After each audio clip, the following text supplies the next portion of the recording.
Hello Culers, it's Pablo here and welcome back to Barca Universal, and in today's video guys we do of course have the match preview for Barcelona against Getafe and what is actually our final game before the international break. And of course, after dropping points last Saturday to Athletic Club, we know that tomorrow at the Camp Nou against Getafe we've got to be picking up these 3 points. It is a big game, it's a must-win game for Barca.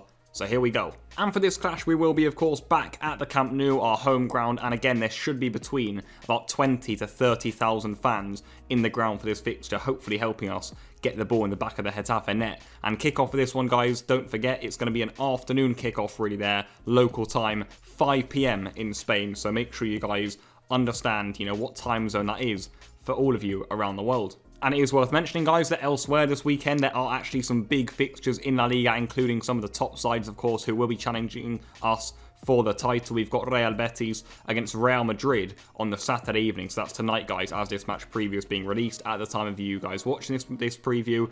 That result may or may not be out. And actually on Sunday evening, guys, after our game, we've got Atletico Madrid taking on Villarreal at the Wanda. That's another really good game. And then Sevilla, guys, they'll be in action away to Elche also this weekend. So, let's begin here with Barcelona. I think, again, guys, it hasn't been a brilliant week for us. I think, again, you look off the pitch into that transfer market all summer long, really. I don't feel as if it has gone how we wanted. But yet again, guys, over the last week, the most prominent news really is that Alex Moriba may have now finally found his club and he could be off to Spurs. But I think you look elsewhere, guys, at probably the main 2 players we wanted to sell this summer, Pjanic and Samuel Umtiti. Right now, guys, it looks like both of those players are going to be staying at the club, and that really isn't great. I think you look elsewhere, Alex Collado, Reymanai, the club are still looking for solutions for those players before Tuesday's deadline. But back to matters on the pitch, guys, of course, we have got a big game tomorrow against Getafe that we know we have got to go and win. I think you look at our performance there last weekend against Athletic, and for me, it was no way near good enough. I think for huge parts of that game, guys, as I said after it, quite passionately actually,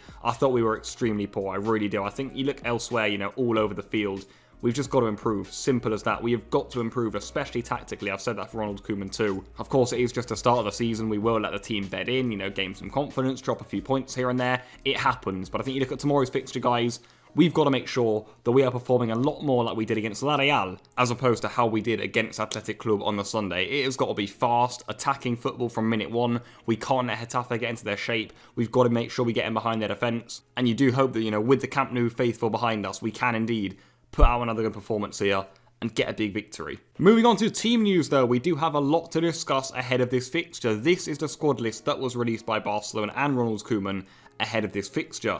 Now, you will be able to notice, number 1, there's no kit numbers. The reason for that is Barcelona are in a bit of, a squad placement crisis, if you like. There aren't actually enough first team slots available, or kit numbers available, 1 to 25 that is, for every first team player. So, Mingueza, number 1 to talk about. He has been given the green light, he is back, but as you can see, he's actually in the section of Barca B players. That's because there isn't a first team number for him available. Coutinho's another player there who has been given the green light, but as you can see, the only number actually available for Coutinho is the number 10. Reymanai, I'm not quite sure why, was given a first team number when we know we're low on them, but he was given the number 14 shirt.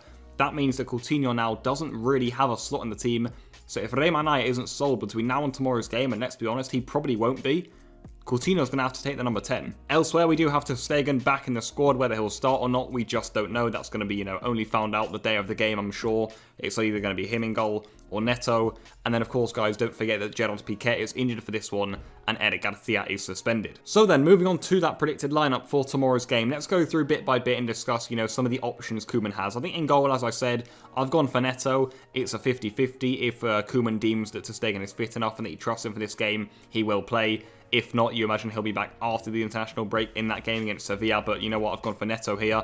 I think Dest will keep his spot at right back for now, although I'd expect Emerson will be pressing him hard for that spot in the coming fixtures. Left back, of course, will be Jordi Alba. And at the heart of defence, guys, we are going to have to make, a complete centre-back change. Against Athletic and actually against Real Sociedad, we lined up with Eric Garcia and Gerard Piqué. As I said, Garcia suspended and Piqué is injured. So it looks like we're going to be having Araujo on the right of the defence and Lenglet on the left. So I think Lenglet will get the nod over Mingueza for now.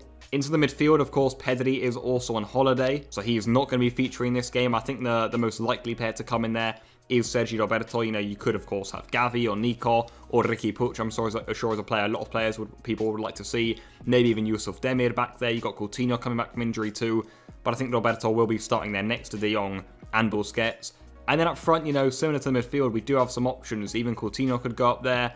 You could even have Demir, as I mentioned. Even Rayman Aya, of course, is a player in the first team now. But I do think that it will be Griezmann, Memphis, and Martin Braithwaite. So hopefully, guys, you know, those three produce. We are looking for more spark from Memphis. We definitely are. We know that he's going to be a player, a big one for us this season. We need goals from him. Braithwaite has got to be far more productive than he was against Athletic. And Griezmann has really got to step up tomorrow. And now, of course, guys, let's discuss our opposition in Getafe, of course. You know, before we wrap up the match preview, we've got to take a look at Getafe. And I think we all agree, guys, you know, over the last 3 or 4 seasons or so, we always recognise Getafe as a team that deserve a lot of respect and as a team that we know are going to give us a hard game. Ever since they returned to the First Division in 2017, they've had some really impressive runs. I think you look at last season, it wasn't good. We agree, you know, it was probably more like a step back to reality for Getafe. They finished 15th there, just 4 points off relegation. But you look at those previous campaigns before that, guys, under Bordalas, they were finishing, you know, in Europa League spots. They did well in Europa League campaigns too. They knocked out some big teams in that Europa League campaign, by the way. You know, they had a few of those. They nearly qualified for the Champions League in the 2018-19 season. And I think over the last seasons, guys, especially under Bordalas, who, by the way, has now left this summer. Michel is the new coach. But I think under Bordalas, guys, in the last seasons, whenever we've played Getafe, and Getafe in general, they have been a good team. It has been a hard game for Barcelona, and we certainly recognise that. And taking a look back to last season, guys, as we know, they didn't do well enough. As I said, they finished 15th. Bordalas has moved on. Michel has come in, but not much has changed. It has, again, been, you know, quite a poor start for Getafe.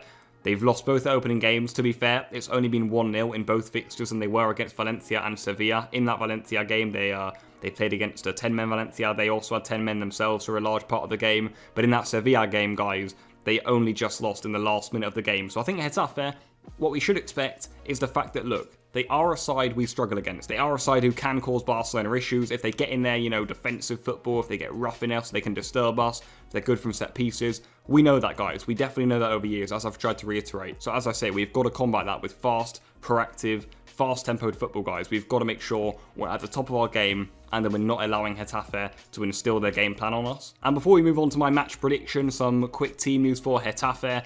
Neom is a player who has probably been at the heart of what Getafe have been doing to Barcelona in previous seasons when they have got results. He won't be there in tomorrow's game. Cucurella has also been left out for this fixture. He's one of their big players. He's actually trying to resolve his future.